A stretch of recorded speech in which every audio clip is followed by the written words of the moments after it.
Hello and welcome to our first ever Simulator Showdown. Today we have Trainz 12 and Trainz Simulator 2014. They are going head to head. We're going to see which one is the better train simulator and why. Let's ask, do we even bother with train simulators? Well, this is why. This is why. So many of us love big pieces of equipment, modern, classic, it doesn't matter. We love them. That's why flight simulators are out there. That's why farming simulator is out there. That's why any simulator is out there. We want to be able to do something that most of us can't do. So, train simulator. So there are two major contenders for train simulator. Both of these are Steam games. One being Train Simulator 2014, the other being Trainz 12. Now, the difference is pretty substantial between these two. Let's start with something that most of us hate, DLC. We all think, DLC, we don't want no DLC. But with Trainz and Train Simulator, I draw a small line here. Now, back in the day, I had a model railroad set. And what did you do? You went out and you bought more rolling stock. Here's an example of a museum that has massive amounts of rolling stock for their models. You went out and bought this. You got a kit and then you got more and you paid for that. And here I kind of see the similar situation going on here. We've got Trainz who has a couple $100 worth of DLC, as you see over here. We have Train Simulator over here with several $1,000 worth of DLC. That's a lot of DLC. Not so much over here, but still a substantial amount, several $100 worth of DLC. Now we malign DLC because we have people like Borderlands. They say, oh, here's your Game of the Year edition with all the DLC, and then 2 weeks later I say, boom, here's some more DLC, have some more DLC. We're like, oh man, really? But here, these two companies are adding something to their game that just isn't there. And for that, the DLC is worthwhile. In this situation, we're talking about two completely different branches. We've got massive amounts of DLC with Train Simulator and not so much with Trainz. Now that could change with time. We don't know. Right now, if you're looking for DLC, if you're looking for being able to pick and choose just the train you want Train Simulator. Simple. Hopefully Trainz will catch up soon. Let's talk about upgrade cycles because we are simulator people and simulators, they kind of remind me of sports properties. You know, EA Sports, and they've got Madden 2014 and Madden 2015 and Madden 2016, and people are like, oh, and FIFA and whatever. And it's like a yearly roster update, and we're like, oh, really? What did you do? What did you change? And here in simulators, we have the exact same sort of thing. In many cases, we have what amounts to roster updates. Let's talk about UIG and Woodcutter Simulator 2014. That is nothing but a roster update over 2013, I think, or maybe it was 2012. Either way, we're used to every other year, every year updates to simulators. What does that fall here with Trainz? Well, I can't answer for Trainz 12. We just have to kind of brush them aside. I can't answer for them because I haven't seen anything that says, here's our upgrade cycle. Now, Train Simulator, I did not buy Train Simulator 2014. I bought Train Simulator 2012. And when Train Simulator 2014 was released, Railworks goes, you bought it once, here you go. And I said, okay, cool. Now, does that mean that all the DLC works? I think today, yes, only because right now all the DLC for both of these properties are made by the author. So Railworks handles their DLC and Trainz author handles most of their DLC. So they're able to say, okay, here's our update and here's what we need to change with our DLC. Now, will that always hold true? We don't know. But right now, Train Simulator has this awesome upgrade policy that would be sweet with any simulator. We're going to get bonus points, plus points to that. Now, we don't know what Trainz is going to do. Hopefully, Trainz will do something similar. In that case, we'll have two awesome simulators who are going to update nicely. Gameplay is important because, in the end, this is a game. You can't call it anything but. So where do these two fall in terms of gameplay? Well, you can watch down below. I'm kind of running a little bit of gameplay between the two of them. First things you'll notice here, and I'm showing the Trainz, the rolling stock available, and you'll notice that Train Simulator does not have the rolling stock that Trainz has. And that you might think is kind of a downfall. You might say, well, I'm paying and I'm not getting a lot of rolling stock. And that is true, you're not. You're also not getting a lot in the way of scenarios. When you look at Trainz, there are a lot of scenarios. It doesn't look like a lot, but each one has a subsection. And there's multiple sub-scenarios within that. You choose like Appalachia, there's two of them. There's one going north, one going south, which, whatever. But in Trainz, you also get steam engines, and steam engines are awesome. Who doesn't love themselves a good steam engine? You don't get that with Train Simulator. It just doesn't happen. You can buy the DLC, but it does not come natively with the game. That, I think, kind of leans towards Trainz. But let's talk more about gameplay, because gameplay is kind of an issue with me. Train simulators are a lot like flight simulators. There are moments of just frantic activity, like, oh, I've got to do this, I've got to do this, oh.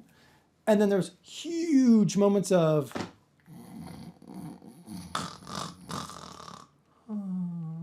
oh, did something happen? Oh, no. Let's be honest. I mean, in Flight Simulator, your takeoff and your landing, that's exciting. Everything else, who gives a rip, right? Train simulators are sort of the same. There's an excitement at certain situations. I've got to switch, so I've got to manage my speed. Oh, I have a steep downhill, I've got to manage my speed. But beyond that, and especially if you can fine tune just right with your dynamic brakes and just right with your throttle, okay, I'm going 50 miles an hour. I'll wait. Whatever. So the gameplay sort of falls down a little bit, but it falls down in the same way as a flight simulator falls down. The scenarios help because they kind of build something for you. The advantage here is in both cases you have scenarios that are city train scenarios where you're having to go, stop, go, stop, go, stop. To hit every single stop. I think Train Simulator has Heathrow to Paddington. Maybe it's not Paddington, whatever. But you're stopping constantly, so you're constantly having to deal with something going on. Trainz has several similar scenarios where you're stopping and going consistently, and that's great because it gets you engaged.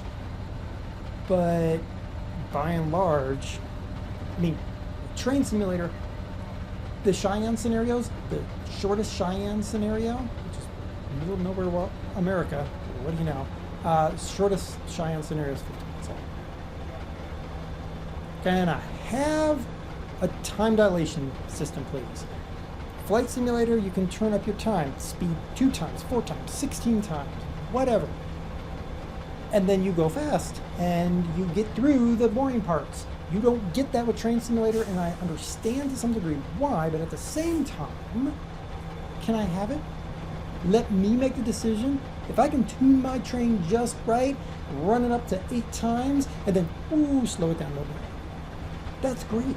It lets me play the game more, lets me enjoy the game more. Otherwise, I did Sherman Hill. Oh my God, Sherman Hill. No, it's not. It's Racing Thunderclouds. Something like it. It's 15 minutes long. I actually stopped partway through, and I went downstairs and had dinner and read a book, and then came back up and was like, oh, I can finish this. With Flight Simulator, I just go 32 times. Ooh, I'm there. Cool. Kind of a downside.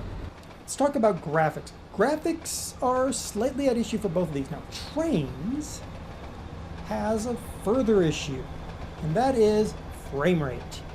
Train Simulator, I got a solid constant frame rate of 30 FPS minimum through the entire thing, even when I was coming into Cheyenne, which is relatively large, relatively busy city. Trainz, I'm running Appalachia in a steam engine. I got 8 FPS. No joke, 8 FPS. Every time I would zoom out or in, I would see a drop to 8 FPS. In fact, there were several times where the game just hung for an extended period of time and then it shows a real lack of an engine optimization that concerns me, because as you start to put more things into the game, you buy more DLC, or the graphics get better, which now isn't going to happen, but you put more in the game is going to start to stutter and shake and be worse.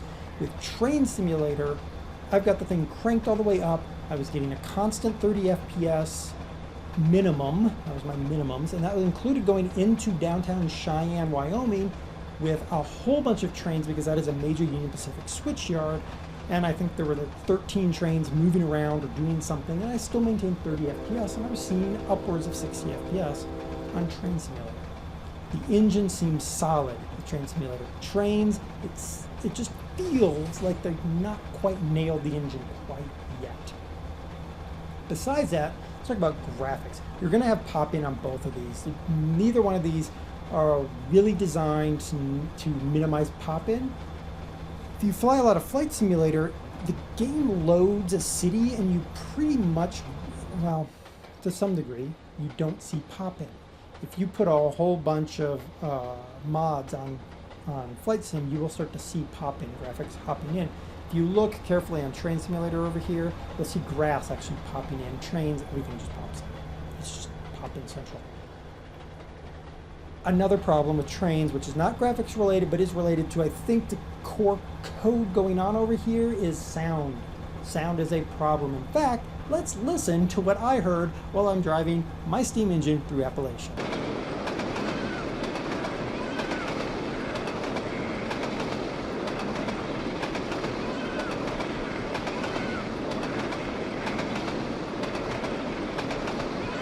Isn't that awesome? I heard that over my steam engine, mind you.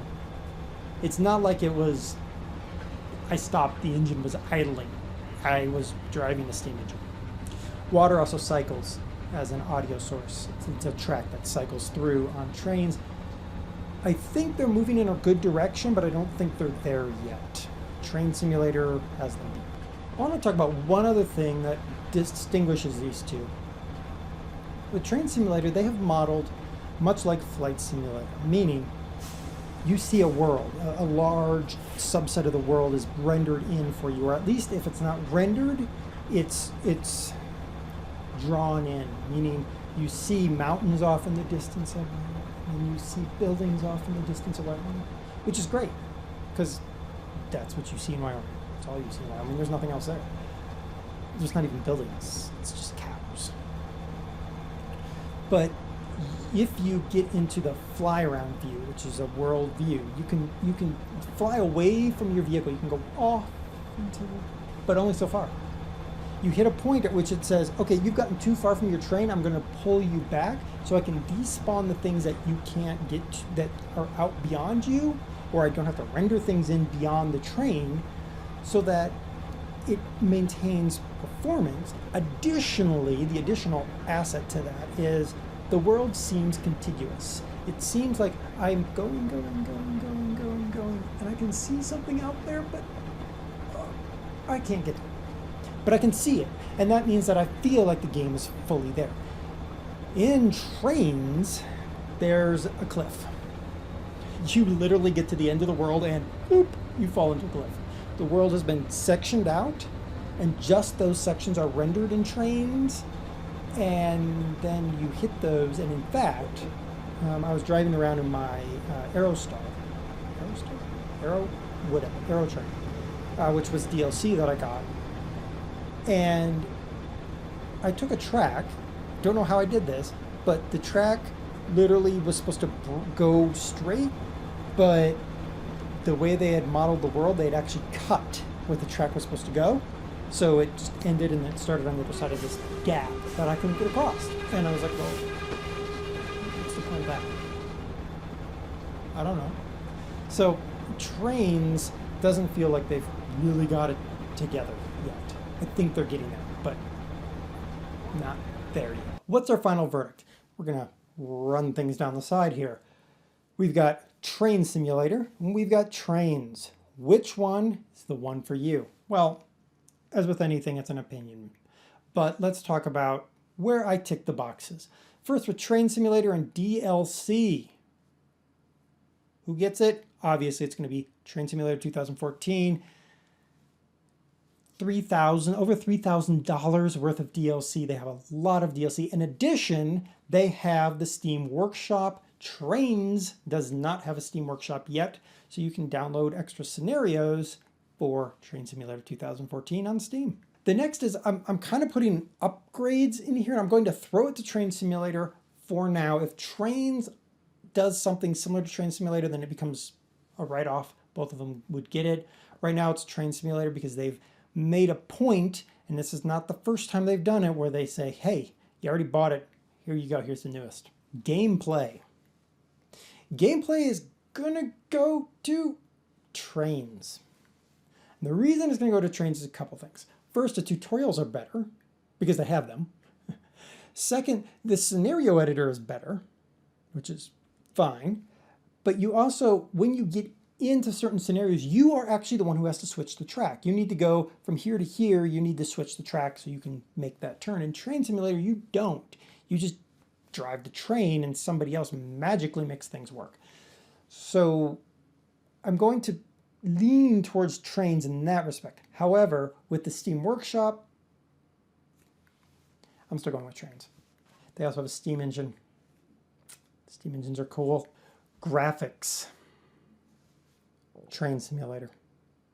When it comes down to it, the graphical fidelity of the trains, which is really what we're talking about. We don't care about the graphical fidelity of cars or houses or anything else. We care about the train itself. The graphical fidelity seems better on Train Simulator.